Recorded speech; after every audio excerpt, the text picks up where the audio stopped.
एक मेरे को कनाडा का ही याद है कि मुझे 2 साल पहले जाना था, तो मैं यूएस कनाडा केवल आराम के लिए जा रहा था। मतलब बहुत, वहाँ मेरी एक सिस्टर रहती हैं, उनके पास कुछ दिन आराम करने के लिए जा रहा था, क्योंकि यहाँ बहुत व्यस्तता हो गई थी। तो मैंने कहा 10-15 दिन थोड़ा सो के आएंगे, वहाँ थोड़ा आराम करके आएंगे। तो मैं कहीं भी जाता हूँ, ठाकुर जी साथ में जाते हैं हमारे। लेकिन अब वही है कि वहाँ सिक्योरिटी चेक करना पड़ता है, लगेज में तो जाते नहीं, ठाकुर जी हाथ में जाते हैं। वो सिक्योरिटी चेक करेंगे, फिर उसके बाद फ्लाइट टेक ऑफ और लैंडिंग के समय वो कहते हैं ऊपर रखो या नीचे रखो।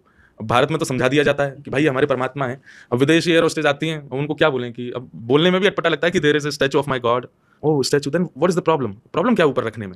अब कैसे समझाएं उनको? तो मुझे था कि मैं अकेला जाता हूँ, ठाकुर जी को छोड़ जाता हूँ यहीं पे। तो हमने मन बना लिया कि ठाकुर जी की सेवा एक बालक कर देगा घर पे, 10-15 दिन के मैं विदेश हुआ था। तो बस ये मन बनाया ही था कि हमारे जो विदेश में जहाँ जहाँ मुझे जाना था, अपनी सिस्टर के यहाँ जाना था, 1-2 जगह और जाना था। मतलब विदिन 2 आवर्स मेरे को 4 कॉल्स आ गए। पहला कॉल मेरी बहन का आया कि भाई तुम कब आ रहे हो? मैंने कहा कल की फ्लाइट है रात की, तो बस आता हूँ। बोले थोड़ा पोस्टपोन करना पड़ेगा। मैंने क्यों, क्या हो गया? बोले मेरे फैमिली में ऐसे ऐसे कुछ दिक्कत आई है और हम लोगों को इंडिया निकलना पड़ रहा है, हम वापस इंडिया आ रहे हैं। तो अभी तो फिर या तो तुम वहीं जहाँ और जगह जाना वहीं रहने का अपना वो कर लो, यहाँ से हम लोग तो निकल रहे हैं कल। अरे मैंने कहा नहीं कोई नहीं, मैं और भी जगह जा रहा हूँ, उनको बोलता हूँ कि मैं उनके पास रह लूँगा। ठीक है, एक जगह से प्रोग्राम कैंसिल। अब जो दूसरे आदमी को मैं सोच रहा था कि मैं उसको फोन करके बोल दूं कि भाई मैं तेरे यहाँ ही रुकूंगा, तो अरेंजमेंट कर लेना, उसी का ही अपने आप कॉल आ गया। तो मैंने कहा चलो बढ़िया है, इसको बता देता हूँ। तो मैंने फोन उठाया, तो मैंने कहा हाँ भाई, तो कल फ्लाइट है, मेरे को आपके पास 5 दिन बाद आना था, पर मैं कल ही आ रहा हूँ।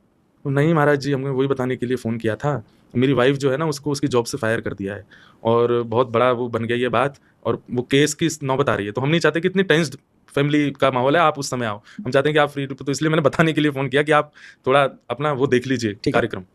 मैंने कि यार ये कैसे हो सकता है कि 20 मिनट में दोनों जगह से कैंसिल? तो तीसरा एक स्थान और मुझे जाना था, उसको मैंने कॉल किया।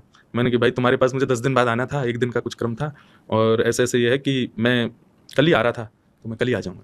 तो महाराज जी हमारे घर में तो सूतक लग गए, हमारी दादी चल बसी हैं और ऐसे ऐसे। मैंने कि भाई अब क्या करें? जब तीनों जगह से ये मुझे न्यूज़ मिली, तो मेरे माइंड में ये आया ही नहीं कि ये कोई और बात है। मैंने कहा ओहो, ये तो इनका जाने का मन है मेरे साथ में, और मैंने इनको मन ही मन मना कर दिया है। मैं तुरंत गया, मैंने कि जय हो घुमक्कड़ लाला, मैंने कि आपको स्कैनिंग में जाने में दिक्कत नहीं है, एयर होस्टेस जाके टोकती है उससे दिक्कत नहीं है, तो कोई बात नहीं, आप चलो। और आप अगर चलना चाहते हैं तो मुझे अगले 24 घंटे में ये जो ये रायता फैलाया है ना, ये व्यवस्थित करवा के दिखा दो। अच्छा, तो मैं मान जाऊंगा कि आप चलना ही चाह रहे हो। मैं बोल के आया हूँ, और फिर बस 20 मिनट में सबसे पहला कॉल बहन का ही आया, और मैं कॉल देखकर मुझे विश्वास था, मुझे पता ही था कि वही जाना चाह रहे हैं। और मैंने कहा ये कहेंगे कि सब ठीक है, आजा। मैंने उठाया, मैंने कहा हाँ जी। बोले नहीं वो हो गई थी एक, वो किसी को अटैक वटैक आ गया था, कुछ ऐसा था, ठीक है अभी वो हो गया है। तो उन लोगों का आया कि तुम लोग क्यों इतना पैसा खर्च करके आओ सब पे, तो अभी हम नहीं जा रहे हैं, तो तुम आ जाओ, यहीं आ जाना, वहां मत जाना जहाँ जा रहे हो। ठीक है। इतने में ही दूसरा फोन आता है उसका, जिसकी वाइफ फायर हो गई थी। हाँ, बोले महाराज जी वो हम आपका कॉल आया, उसके बाद हम लोग परेशान हो गए कि बताओ इतने दिन बाद महाराज जी आ रहे हैं और हम लोग उनको ऐसे मना करना पड़ रहा है। तो फिर हम लोगों ने अपनी तरफ से, हम लोगों ने समझौता कर लिया है और कर लिया है सब, हम केस वेस का मन नहीं है। वाइफ तो बोल रही मुझे फायर होने से ज्यादा तो बुरा इस बात का लग रहा है कि महाराज जी आ नहीं पा रहे, तो हम लोग सब अरेंजमेंट कर रहे हैं, आप कल ही आ जाओ यहाँ। मैंने कहा ये तो मुझे पता है कि क्यों हो रहा है ये सब व्यवस्थित। तो फिर एक